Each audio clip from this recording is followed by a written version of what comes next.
Memang betul diameternya tuh nggak jauh beda. Cuman nggak tinggi, nggak lurus. Pendek, kira-kira 4 meteran lah. Cuman itu cabangnya banyak, beda sama kemarin. Di sini gue langsung sama Dimas. Dim, lu kirim Al-Fatihah, gue bilang gitu. Bang, gue takut. Gue bilang lu kirim Al-Fatihah di sini. Lu mau dapet rezeki nih. Karena jarang-jarang orang, gue langsung ngomong di situ karena jarang-jarang orang dikasih lihat datu. Apalagi nih datunya baik lagi, bukan datu yang resek kayak gitu. Udah si Dimas langsung nurutin gue kirim Al-Fatihah. Kita langsung jalan. Nggak ada apa-apa tuh. Alhamdulillah nggak ada apa-apa. Merinding juga. Ya wajar lah kalau merinding ya. Jalan. Nah di tengah perjalanan ini kita ketemu satu orang. Dia ikut OT. Tetapi ditinggalkan sendirian di belakang dengan kondisi fisik yang cukup payah. Ini orang umurnya udah 47 tahun. Dan pengalaman mendakinya masih kurang banyak. Jadi ketika gue melihat orang ini sendirian, gue barengin terus ngobrol, gue tanya-tanya, ternyata orang Jakarta, namanya Bang Nanang. Bang Nanang masih inget nggak? Main ke rumah gue sama Dimas, nunggu dah kalau datang.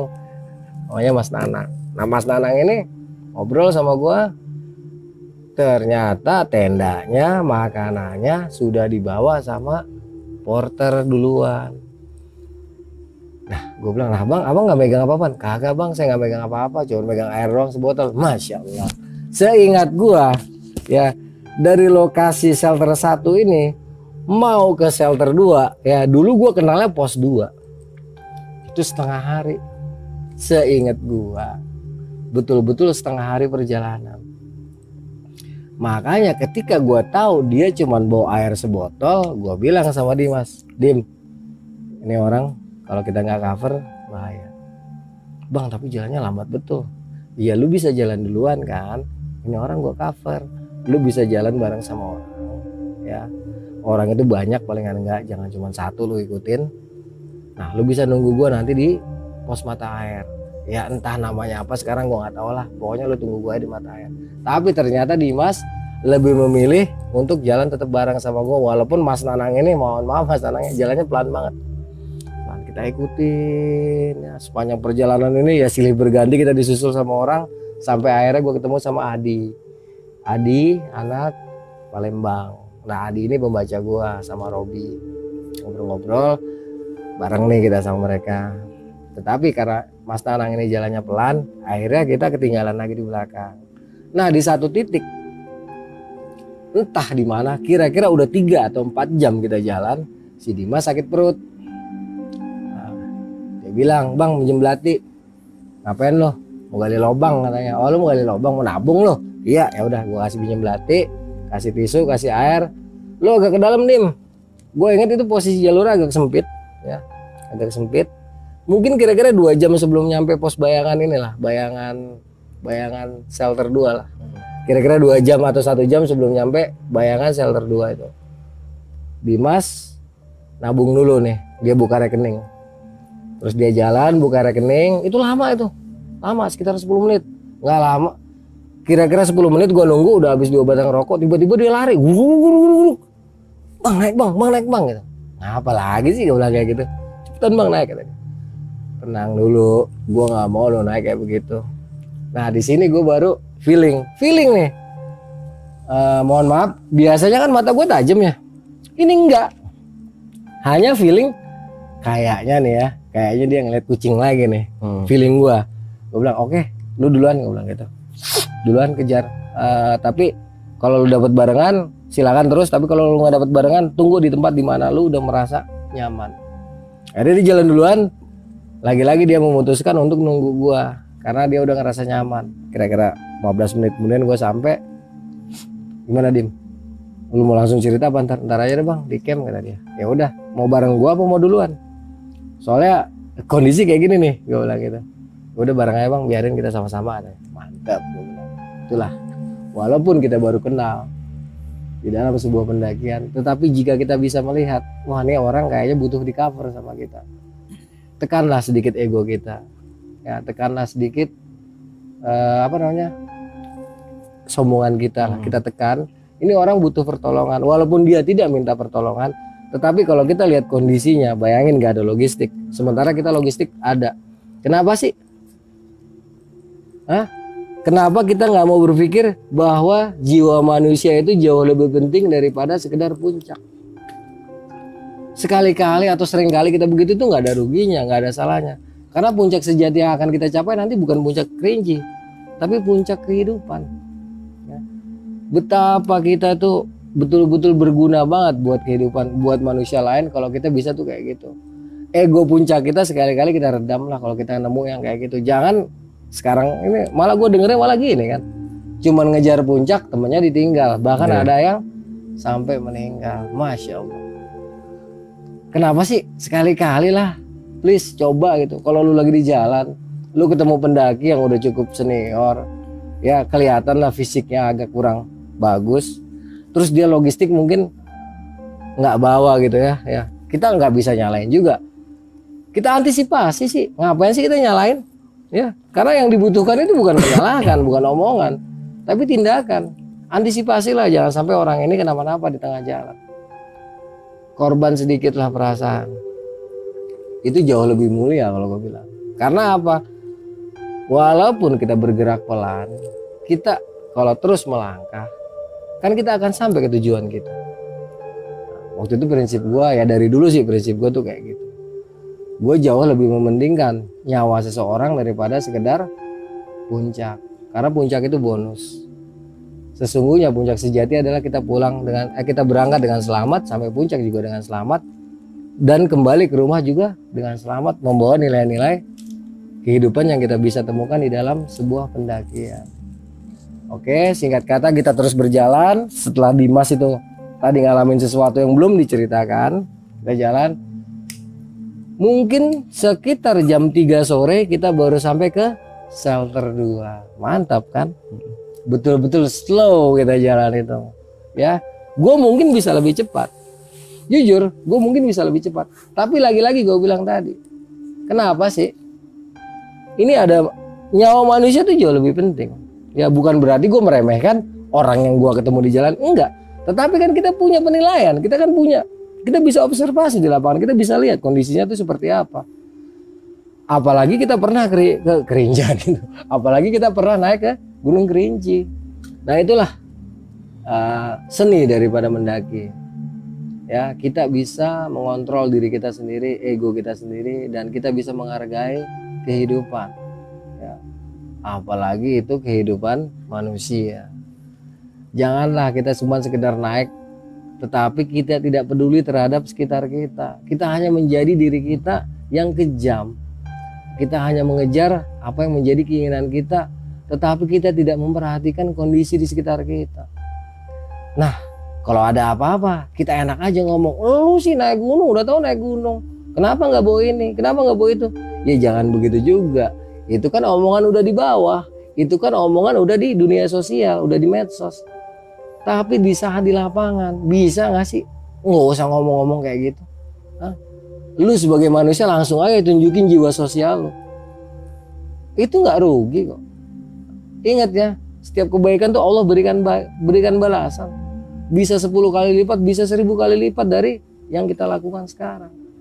Itu jauh lebih mulia daripada lu sekedar mentingin puncak. Tetapi ketika ada korban di jalan, lu cuman bisa nyalain. Kalau gue sih nggak, gue sih apa ya, lucu gue kalau ngeliat yang kayak gitu. Lalu ada di lokasi, kenapa lu nggak tolong?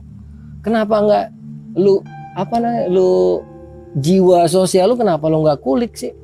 Jangan cuman bisa ngomong, bertindaklah cepat, tanggap kalau ada yang kayak gitu-gitu. Kalau kita ngeliat, wah ini cewek sendirian, ya jangan cuma cewek aja. Kalau cewek mas siapa aja mau kali ya. Maksud gue siapa aja lah.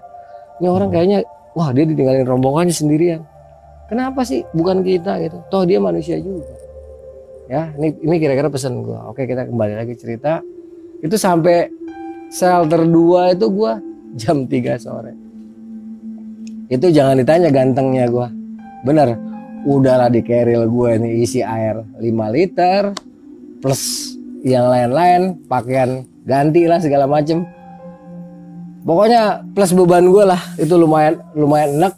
Tambah pergerakan gue tuh very slow. Jadi ketika gue sampai ke shelter 2 ini gue banting keril, gubrak, gue duduk, gue makan coklat. Nah di sini Mas Nanang ketemu sama rombongannya yang ngebawa kerilnya dia. Nah udah aman tuh, aman, dia makan. Gue bilang, Mas udah sekarang jangan sampai perut kosong Mas, boleh badan kita capek tapi perut kita jangan sampai kosong. Dah, gue pikir dia mau gabung nih sama rombongannya, tetapi karena kesabaran gue mungkin ya sepanjang perjalanan, dia akhirnya memilih untuk bergabung sama gue. Ya udah, kenapa enggak kan gitu. Masalah fisik dan kekuatan itu semua karena Allah ya, itu cuman karunia, nggak usah kita sombong-sombongin. Oh fisik gue lebih hebat daripada, nggak ada, itu nggak ada. Terlalu sombong kalau kita ngomong kayak gitu. Ya udah, karena memang beliau ini pengennya sama gue, ya udah kita sama-sama jalan. Sekitar jam 3:30 atau jam 4 kita start dari shelter 2, masuk shelter 3 itu jam 6 sore. Asik banget tuh. Jalan slow. Di sini gue juga kaget.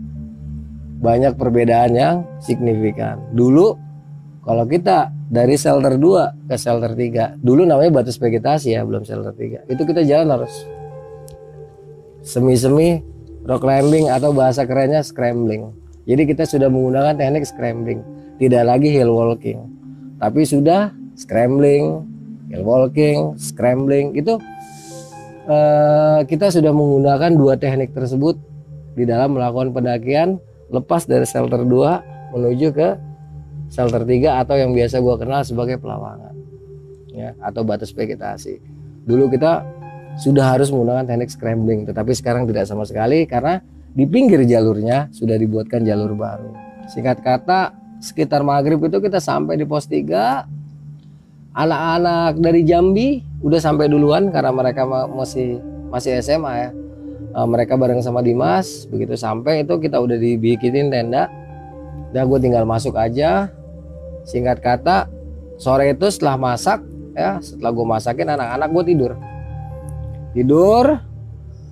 Kira-kira jam 2 malam itu tiba-tiba kedengeran suara gebuk. Ternyata mulai dari jam 2 malam sampai nanti jam 8 pagi kondisi Puncak Kerinci dihajar angin juga hujan. Singkat kata namanya badai. Dilanda badai. Pagi itu ya, setelah gue istirahat di pos 3 ini, di shelter 3 ini ya, banyak banget pendaki yang istirahat di tempat gua. Karena apa? Mereka tidak bisa melanjutkan perjalanan. Ya gila aja, bunuh diri. Masih mau coba-coba ke trek Puncak Kerinci dengan kondisi angin atau cuaca yang buruk seperti itu. Karena cuacanya buruk ya, situasi buruk pada saat itu, gua tahan nih rombongan gua sama rombongan yang bareng sama gua. Gua bilang begini waktu itu, kalau lu mau naik tunggu instruksi dari gua. Tetapi kalau ada yang maksa nekat naik, ya silahkan aja. Toh hasil itu akan kembali kepada diri kita sendiri. Kalau kita bijak menyikapi keadaan dan situasi, kemungkinan besar kita akan mendapatkan hasil yang baik. Tetapi jika kita terburu-buru dan tidak bisa menilai situasi serta kondisi yang sedang kita hadapi, hasil pun akan kembali kepada diri sendiri. Silahkan aja. Sore pagi itu sekitar 7 orang nurut sama gua, tapi 3 orang, kalau nggak sekarang kapan lagi bang? Kita pasti gagal, terserah, resiko tanggung sendiri. Kalau gue ntar naik sekitar jam 8 atau jam 9. Enggak lah bang, kita naik sekarang katanya. Pagi itu 3 orang ada yang naik ikut sama rombongan dari open trip ya. Ketika mereka baru aja melangkah ya, tiba-tiba tuh hujannya lebih gede, anginnya lebih gede, kenceng banget. Gue sih diem aja. Setengah jam kemudian mereka balik lagi. Wah bang, nggak mungkin bang katanya. Mereka udah basah kuyup dan udah drop mentalnya. Yang 3 orang ini berikut sama ada mohon maaf 3 orang dia nggak bisa ngomong. Bahasa kerennya apa? Tunarungu ya? Tunawicara apa ya? Iya. Jadi ada pendaki 3 orang, mereka tunawicara itu ikut juga ngebase sih. Bukan ngebase, berlindung di tenda gua. Karena bivak yang gua bikin tuh bivak A-nya di depan itu cukup gede. Jadi banyak orang masuk ke situ bisa. Dah, mereka istirahat, gua kasih makan, kasih minuman hangat. karena apa ya, menggigil kasihan ya. Gue bilang udah istirahat di sini, jadi maksain, gak usah maksain, itu nggak kemana-mana puncak ya. Suatu saat kita bisa kembali ke sini jika kita masih hidup, tapi kalau kita ending di sini maka kita cuma jadi cerita, cuma jadi sejarah ya. Kalau mau sabar tenang aja, kalau jodoh nggak kemana. Gue bilang setelah 2 jam nunggu keadaan, akhirnya betul ternyata cuaca berangsur-angsur membaik. Gua keluar, gua cek kondisi awan di bawah gunung. Kalau kondisi awan di bawah gunung itu masih hitam pekat, gue nggak akan berani untuk melanjutkan pendakian. Tapi karena gue melihat di bawah itu putih, terang, ya, terus putihnya tuh pelan-pelan naik terus ke atas, kedorong angin, maka gue bilang, gue putuskan untuk melakukan pendakian. Karena apa?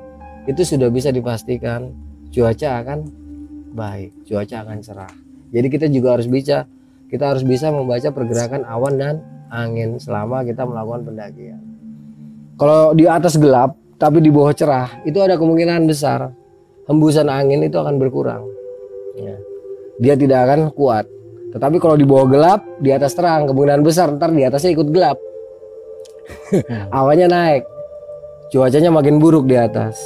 Itulah yang nanti kita sering lihat sebagai bentuk topi di lenticular itu. Dia menutupi puncak gunung. Singkat kata, setelah situasi dan kondisi itu membaik, maka gue bilang sama teman-teman gue, ayo yang mau naik sekarang.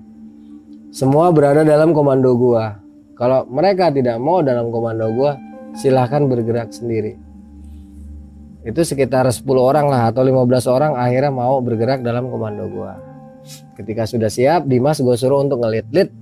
Dim, lu ngelit, gue belakang cover. Siapa aja nih rombongan gue? Oke, lu berarti tanggung jawab gue selama dalam perjalanan. Setelah udah terbentuk tim, nah kita mulai bergerak di Mas. Itu tetap gerimis ya, cuaca tetap gerimis, anginnya tetapi udah stabil.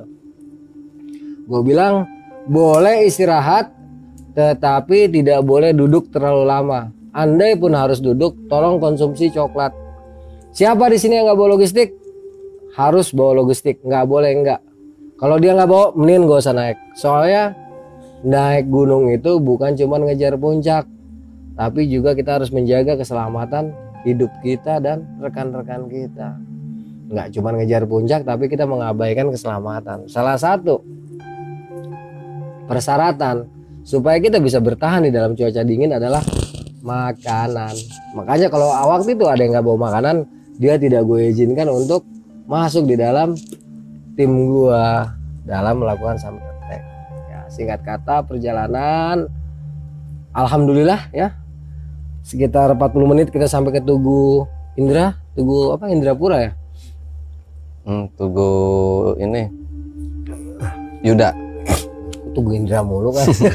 Tugu Sekitar 30 menit atau 40 menit kita sampai ke Tugu Yuda.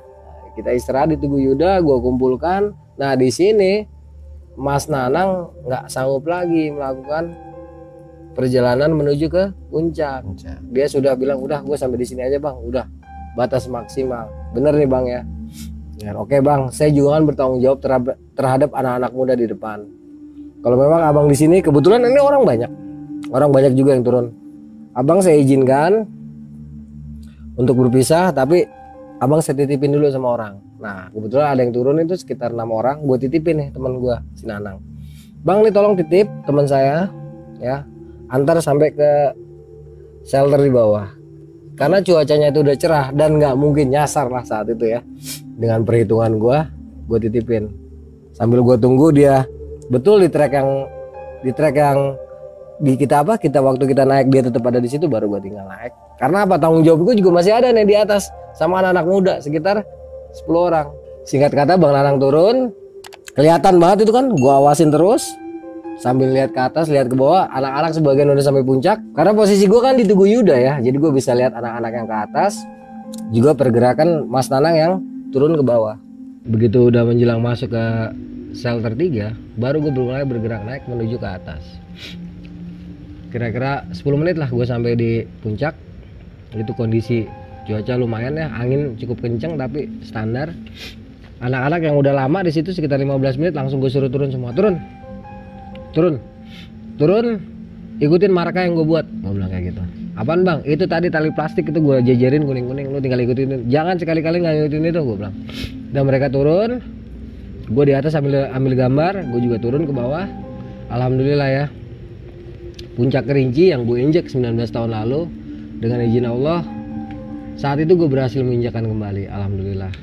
Selesai kita foto-foto, menikmati pemandangan Kerinci, gue langsung bergerak turun. Setelah puas ya menikmati suasana puncak, dalam perjalanan turun itu gue masih ketemu beberapa orang. Nah ternyata itu rombongan dari yang tunawicara tadi. Gue ngobrolnya bingung nih ketemu sama mereka kan, ya cuman sekedar nah gitu-gitu aja. Maaf gue nggak bisa peragain karena mereka bahasanya seperti itu. Ya gue iyain aja. Nah, gue bilang itu puncak deket lagi, terus gue langsung turun. Kira-kira ya mungkin setengah jam ya, singkat kata gue sampai ke base camp. Nah di base camp ini, di shelter 3 ini, Dimas sudah tidur nyenyak. Begitu juga dengan Mas Nanang, mereka udah tidur nyenyak. Udah gue juga capek, gue juga tidur. Itu mungkin sekitar 2 atau 3 jam lah gue tidur, sampai jam 2 siang tuh. Jam 2 siang gue bangunin, Dim kalau mau turun sekarang, ini jam 2 udah telat banget. Gue bilang, cepat bergerak, soalnya kita pasti kena malam nih. Gue cuman waktu itu mikir jangan sampai kena malam di pohon bolong.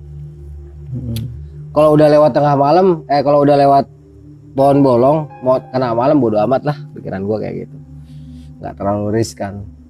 Soalnya dari dulu nih ya, ini pohon menjadi ikon lah, salah satu ikon tempat terseram di area Taman Nasional Gunung Kerinci sebelah.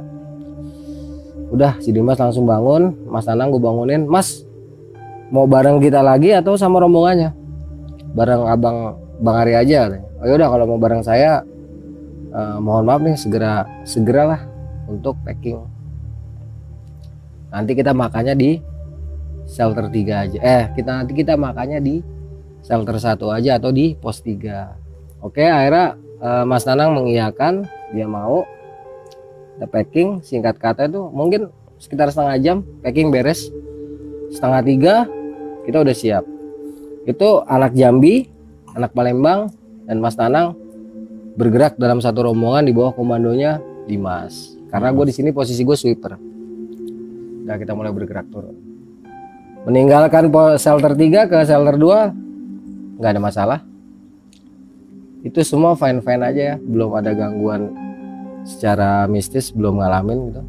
Nah tetapi lepas dari shelter 2 menuju shelter 1, di sini mulai ada beberapa fenomena yang cukup menggelitik, tetapi tidak menyeramkan, masih fenomena biasa lah kalau gue bilang. Itu sepanjang perjalanan meninggalkan shelter 2 menuju shelter 1, gue cuman merasa di belakang gue itu ada seseorang, tetapi setiap gue nengok ke belakang dia nggak pernah ada gitu kan.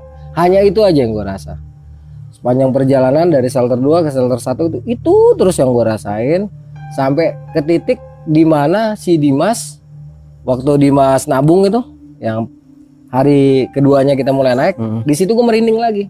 Tapi lagi-lagi gue secara fisik itu nggak lihat penampakan apa-apa, hanya batin gue mengatakan sesuatu yang dilihat Dimas itu ada di samping gue, percis kira-kira jarak 2 meteran lah dia ke arah rimba itu. Gue nggak berani nengok karena posisi gue paling belakang sweeper. Gue harus memastikan tidak ada satu orang pun yang tertinggal di belakang gue. Gue cuekin sambil gue merinding. Gue baca ayat kursi, gue baca sholawat Nabi, jalan. Akhirnya perasaan itu nggak ada. Perasaan itu hilang. Sampai lagi ke titik dimana pertama kali Dimas ngeliat Datu. Karena kan Dimas sudah cerita, beban psikis gue di sini juga tinggi. Cuman sebagai orang yang paling dipercaya, ya kita harus bisa mengeliminir semua perasaan yang ada di dalam diri kita, terutama perasaan yang negatif. Terbayanglah sambil gue cek, gue pastikan sekali lagi, dan betul ternyata pohon yang pertama kali gue lihat itu memang tidak ada kan. Ya, seandainya ada yang lihat teman-teman, ya mungkin sama penglihatannya sama gue, ya, bahwa pohon itu dia bisa berubah wujud. Ternyata wujudnya masih sama. Tidak seperti pohonnya pertama kali gue lihat. Betul kembar tapi dia bercabang dan dia banyak cabangnya gitu, rantingnya gitu. Tidak seperti yang pertama gue lihat, dia tinggi ke atas. Sempat merinding juga. Ya tapi udahlah, karena di sini gue harus cover Mas Nana kan di sini ternyata dia sendirian jalannya. Ketemu sama gue, udah gue cover. Itu lama banget itu. Dari situ sampai ke shelter 1 harusnya cuma 10 menit, jadi sekitar setengah jam gue. Karena Mas Nanang ini jalannya udah pakai pantat gitu, udah grek gitu kan lama. Terus ada yang unik, udah jam 6 lewat ya, itu matahari masih terang banget. Pernah nggak? Matahari masih terang banget kayak jam 3 sore.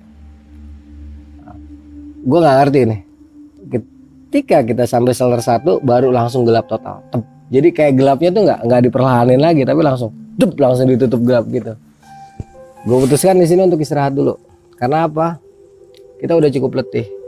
Perjalanan kita cukup lambat. Jadi kita masak nasi dulu, sama masak teh manis. Sambil nunggu azan maghrib atau waktu maghrib itu selesai. Kira-kira setengah 7 lah. Setelah semuanya selesai itu, gue juga masak nasinya kan sedikit. Cuman buat disuap-suap aja lah, sebagai energi. Karena logistik itu masih cukup banyak kan, masih cukup banyak. Gue bilang logistik semua yang tersisa, terutama makanan ringan, ada di lokasi yang paling mudah dijangkau tanpa harus nurunin keril. Jadi di tengah jalan kita semua bisa makan. Terus usahakan 1 orang megang teh manis. Ini perjalanan turun ini jauh lebih menguras energi, gue bilang itu. Udah, akhirnya kita masak itu teh manis. Di saat kita mau bergerak turun, ada yang nahan nih 1 orang. Ya udah cukup sepuh ya, beliau nahan bilang, Mas kalau bisa jangan turun malam-malam katanya gitu. Karena disebutin sama dia itu frontal banget. Nanti di pohon bolong itu angker, belum lagi ini kan banyak sekali makhluk nokturnal di sini. Mas siapa sih nggak kenal makhluk itu gitu. Intinya kita sore itu ditahan supaya nggak turun dengan disebutkan hal-hal yang seperti itu. Tetapi anak-anak tuh semuanya pengen turun malam itu. Udah bulat tekadnya. Gue bilang sama bapak-bapak itu, Pak, memang yang bapak sebutkan semua ada, tetapi semua itu tidak lebih hebat daripada Allah Subhanahu wa Ta'ala. Kita berjalan di sini karena Allah, sampai sini karena Allah, turun pun karena Allah. Jadi mohon maaf Pak, kita tetap mau turun. Nah si bapak itu langsung diam ketika gue ngomong kayak gitu. Oh ya udah Mas, hati-hati aja. Oke, makasih ya Pak atas nasihatnya. Semoga kita di jalan nggak ada apa-apalah, semata-mata karena Allah. Iya Mas, hati-hati aja. Yang jelas ini perjalanan bakal keren nih kata dia gitu. Dah, setelah anak-anak formasinya terbentuk, Dimas di depan. Awalnya Dimas nggak mau. Kata Dimas, Bang berat banget Bang, gue belum pernah jalan malam-malam itu ngeliat segini banyak orang dan di Gunung Kerinci pula kata dia. Gue bilang, Dim emang kenapa? Yakin aja karena Allah. Nah si Dimas akhirnya mau. Udah, kita mulai bergerak turun nih, rombongan besar ini mulai bergerak turun. Sore itu kita ketambahan lagi 3 orang, 2 dari Padang, 1 dari Garut. Nah, mereka adanya di tengah nih. Sepanjang perjalanan itu normal lah, gue ngerasa biasa aja tuh. Kira-kira setengah jam pertama sebelum kita sampai ke pos 3 tuh, sebelum kita sampai ke pohon bolong ya. Pos 3 ya, sebelum pohon bolong kan sesudah pohon bolong baru pos 3 kan ya. Yeah. Sebelum sampai ke pohon bolong itu rasanya biasa aja. Cuman di sini di belakang gue tuh kayak ada yang berkilap terus. Kan posisi gue paling belakang. Ya namanya sweeper, nggak ada sweeper di depan. Di mana-mana sweeper di belakang. Nah di sini baru mulai nih. Gue ingat saat itu ketika kita mulai bergerak turun itu mungkin sekitar 6:30, nggak lebih. Pokoknya sekitar 6:30, 6:30 malam. Ya. Di saat pertama kali gue mulai mengalami gangguan itu sekitar setengah jam kita meninggalkan area shelter 1. Harusnya logika naik dari pos 3 ke shelter 1 aja sekitar 1 jam atau 1,5 jam. Kalau turun setengah jam itu ya atau 40 menit itu logika tuh harusnya udah nyampe ke pos 3. Tapi setengah jam pertama itu kita belum ketemu. Karena fisik kita mungkin masih enak, masih asik, jadi nggak berasa kan ya. Gak berasa kita jalan terus. Gue sudah mulai menyaksikan sesuatu yang mengkilap di belakang. Dan mengkilapnya ini gue nggak tahu apa. Dia hanya berkilap. Trep, seperti apa ya? Itu di sudut mata gue yang paling kanan ini. Pokoknya di sudut mata kiri atau mata kanan gue itu sering banget ngelihat kilapan cahaya di belakang. Itu kalau nggak warna putih, dia warnanya kuning. Itu ngikutin terus. Kalau nggak di kiri, di kanan. Sampai pada satu titik sebelum kita masuk ke pohon bolong, itu gue berhenti. Gue putuskan untuk berhenti dan mengamati apa sih gitu kan. Penasaran. Cabut belati, baca selawat, langsung gue balik ke belakang. Itu gue liatin. Gue liatin itu ke belakang, gue perhatiin sambil gue baca selawat. Itu nggak ada apa-apa, Le. Cuman kepala gue gede banget. Merinding dalam hati gue. Ini kalau gue ke bawah situasi malah repot nih. Ini gue udah kepisah jauh. Sekitar 5 menit lah gue kepisah sama anak-anak kan cukup jauh. Langsung gue balik badan lagi. Jalan agak cepet. Ternyata anak-anak lagi berhenti tuh. Lagi berhenti duduk. Mereka tuh gak sadar. Dan gue pun gak sadar. Ternyata kita berhentinya tuh di areal pohon bolong. Tepat di tengah-tengah tuh. Yang anak Padang 2, anak Garut 1. Kan mereka posisinya di tengah. Tepat di posisi mereka ini, gue nggak tadinya, gue nggak, cuman gue ngerasa kenapa di sini hawanya lebih serem lagi gitu. Gue kan pakai headlamp, itu headlamp gue taikin ke atas, cetak. Terus gue senter ke sekeliling kan. Nah anak Padang ini yang 2 orang yang dari dari kota Padang sama dari Garut teriak, bang, jangan senter-senter lah, sambil marah-marah gitu kan. Ya, sambil marah-marah, pokoknya gue tuh jangan nyenter kemana-mana. Nah gue paling nggak suka digituin. Gue paling gak suka deh gitu nih. Oh makin jadi gue senter-senter. Justru karena gue nyenter-nyenter inilah. Begitu gue nyenter ke kiri, gue ngeliat nih ada satu penampakan pohon. Ya dia besar. Cuman kan tinggal bonggolnya aja tuh ya. Gue langsung ngedek di situ. Anjir. Pohon bolong dalam hati gue. Terus gue bilang gini, lu pada nggak ngeh nih di sini di mana nih? Yakin mau diterusin istirahat? Gue bilang. Gak lama yang si Asraf nih kalau nggak salah ya, Asraf atau siapa lah yang orang Padang ya. Bang, jalan bang, jalan. Ketika dia teriak jalan, si Dimas juga teriak di depan. Bang, jalan katanya. Gue bilang, oke berangkat. Gerak, gue bilang gitu. Begitu bergerak, si Asraf ya yang dari Padang ini sama rombongannya si Joni ya, gue baru kenal pas udah di bawah juga gue baru tahu. Kalau gue ceritain di bawah ntar kelamaan ya, gue ceritain di sini aja. Jadi ternyata si Asraf itu ketika gue senter-senter itu kemana-mana, nggak lama ya dia melihat penampakan nenek-nenek di atas pohon bolong tersebut bersama seekor harimau. Sedang Dimas di depannya tiba-tiba ada anak kecil, ya bukan anak kecil sih, pocong tapi ya pocong anak kecil gitu. Itu tepat ada di depan dia lompat-lompat. Jadi depan terus balik lagi, ntar lompat-lompat lagi di depan dia. Makanya dia teriak, bang jalan. Gue bilang, ayo jalan. Sedang gua yang paling belakang ini ya, ternyata yang gue lihat kuning dan hitam itu tuh itu gede banget. Dia di atas Datuk rata-rata. Betul-betul gede ya. Tetapi di sini alhamdulillahnya gua merinding. Tetapi tidak ada gesekan energi antara gua dengan beliau ini. Karena apa? Gua langsung kirimkan doa buat beliau. Gua langsung kirimkan selawat. Ya, gua langsung niatkan assalamualaikum ayuhan nabi warahmatullahi wabarakatuh. Assalamualaikum wahai Datuk. Gue tidak kirimkan Al-Fatihah lagi, tapi langsung gue kirimkan selawat. Ketika gue bilang assalamualaikum wahai Datuk, gue langsung selawat. Salamun ala Muhammadin fil alamin ya Sayyidi ya Rasulullah. Itu yang terus gue bacakan sepanjang perjalanan. Jadi aduh gue kok merinding. Jadi bayang-bayang hitam, bayang-bayang kuning dan putih itu ternyata dari beliau ini. Kiri, kanan, kiri, kanan. Itu rasa-rasanya seperti mengapit perjalanan gua pada saat itu.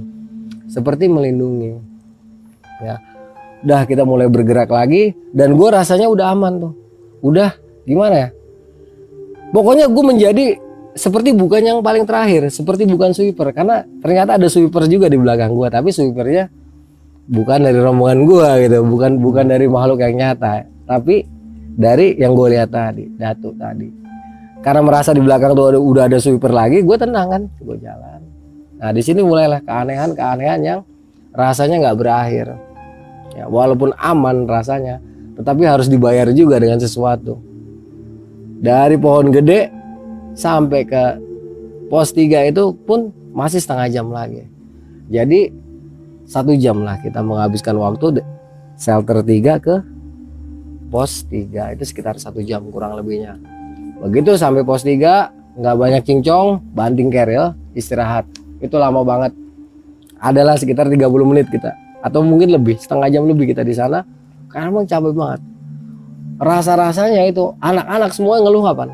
Beban mereka 2 atau 3 kali lipat dari beban normalnya. Makanya benar-benar tepar di sini. Istirahat kita cukup lama. Selama istirahat ini sempat kita kedatangan semacam tupai. Nemuin nggak? Jadi tupai nyamperin kita minta makan. Serius nih gua. Ini pasti ingat anak-anak. Sepanjang kita berhenti ini ada sekitar 10 ekor tupai.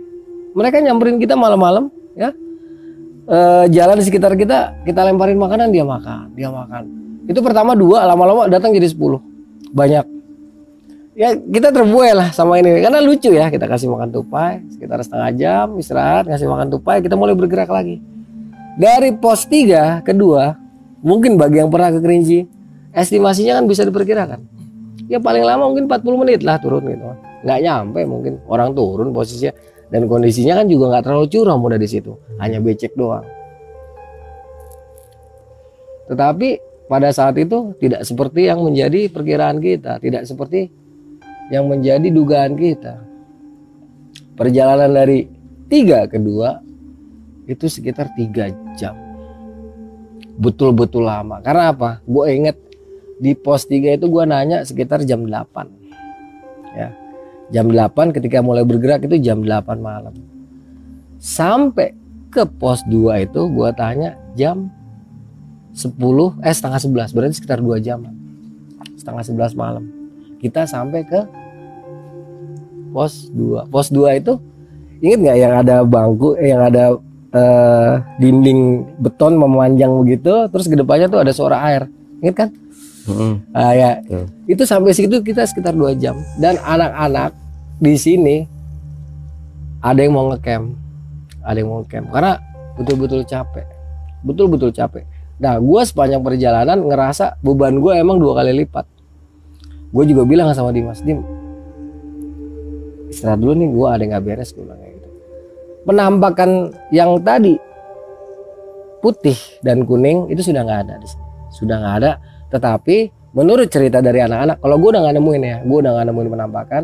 Tapi menurut cerita anak-anak, baik anak Jambi yang 5 orang nih, anak-anak SMA, terus yang anak Padang, mereka mengatakan sepanjang perjalanan dari pos 3 sampai pos 2, kiri kanan itu diikuti oleh nenek-nenek yang mereka lihat di pohon bolong bersama sang datuk. Gue ingat juga di sini diikutin burung. Ada burung juga itu. Jadi burung kerusak berhenti, terus burungnya terbang kerusak berhenti. Gue ingat banget.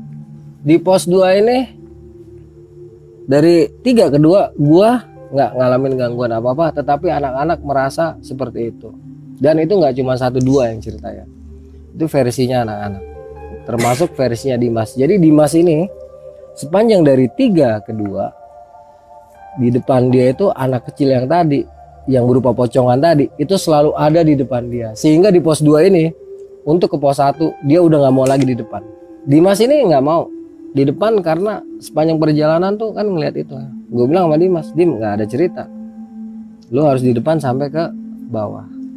Ya udah, kita istirahat di pos 2 itu agak lama karena kita masak lagi di situ kan, bikin teh manis. Selesai, perjalanan dilanjutkan lagi. Nah, sepanjang perjalanan ini baru gua nih ngerasa, karena kita udah mulai ngeliatin rawa-rawa kan, jalanan yang super becek kan. Nah, dari pos 1 sampai ke Pedung Rimba, mungkin bisa dibilang inilah pusat, inilah puncaknya. Gue merasakan sesuatu yang luar biasa. Dimana di sini itu mata gue udah nggak normal, dalam artian kan gue nggak bisa ngatur nih. Gue bisa lihat atau nggak bisa lihat itu gue nggak bisa ngatur. Semua itu terjadi dengan sendirinya. Ya, disinilah gue baru bisa merasakan sesuatu yang orang-orang tidak bisa rasakan. Mata gue berubah menjadi mata yang tidak gue inginkan, dimana gue bisa melihat sesuatu yang betul-betul kadang tuh nggak enak banget untuk dilihat. Ya, kalau cuma sekedar miskun, Mister Genderawa itu biasa lah. Ya, nggak ada yang aneh buat gue gitu ya. Nah, cuman yang di sini nggak enaknya gini. Saat gue mulai jalan, kan medannya tahu kan? Itu mulai samar-samar gue melihat seperti ada proses evakuasi. Ya, gue nggak tahu ini benar kejadian ada atau tidak, atau ini hanya sekedar penglihatan gue. Jadi dalam perjalanan ini gue mulai mencium bau bangke, juga seperti ada sebuah proses evakuasi atau pengangkatan jenazah. Sepanjang perjalanan ini terlihat jelas. Terlihat jelas.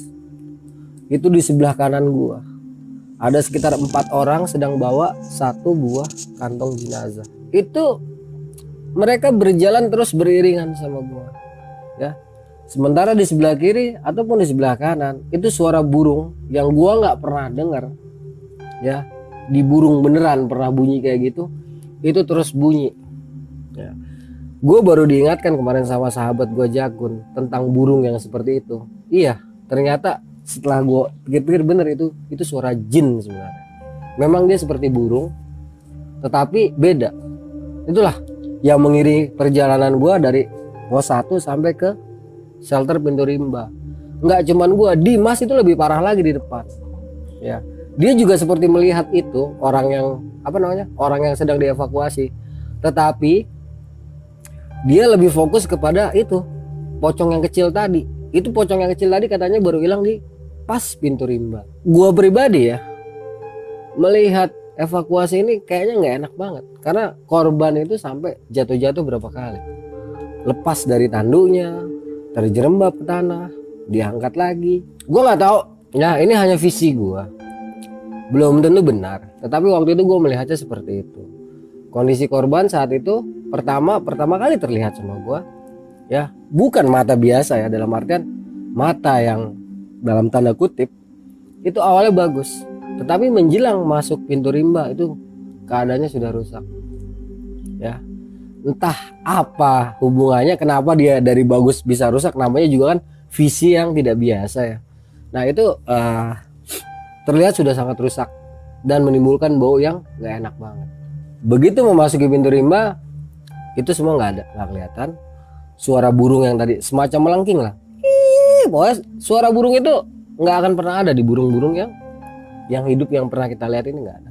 Itu semuanya menghilang di areal Pintu Rimba. Sesampai di areal Pintu Rimba itu hawanya pun berubah. Nah di sini kita udah jam 1:30 malam.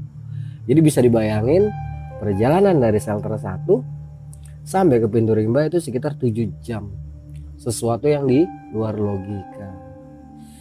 Itulah pengalaman yang gue alami selama gue melakukan pendakian Gunung Kerinci pada akhir Desember tahun 2019. Tapi yang waktu dalam pandangan Bang Arya Sena itu pendaki evakuasi jenazah itu cuma Bang Arya Sena sendiri yang melihat, atau yang Dimas juga cuma ngelihat juga? Apa Dimas itu cuma ngelihat pocong itu aja? Dimas menurut pengakuannya dia ngelihat sekelebat, tapi hanya sekali. Pas di daerah yang penuh lumpur, yang ada kayu itu, yang kita harus jalan di atas kayu-kayu itu loh. Nah dia cuma ngeliat itu sekilas. Selebihnya dia fokus kepada pocong anak kecil tadi. Waktu gue tanya sih, gue konfirmasi, lu ngeliat nggak Dim? Yang gue lihat tuh kayak ada orang dievakuasi.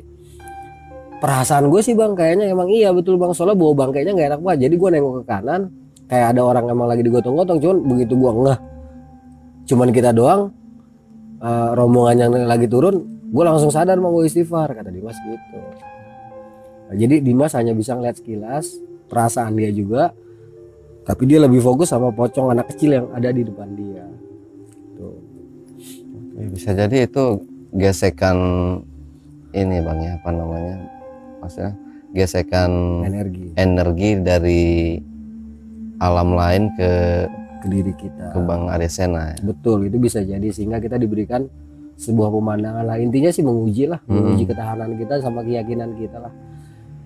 Kalau gue bilang sih mereka tuh mau nakutin dengan itu, lagi bawa jenazah itu dengan bau itu, tapi alhamdulillah sepanjang perjalanan kita selalu berselawat.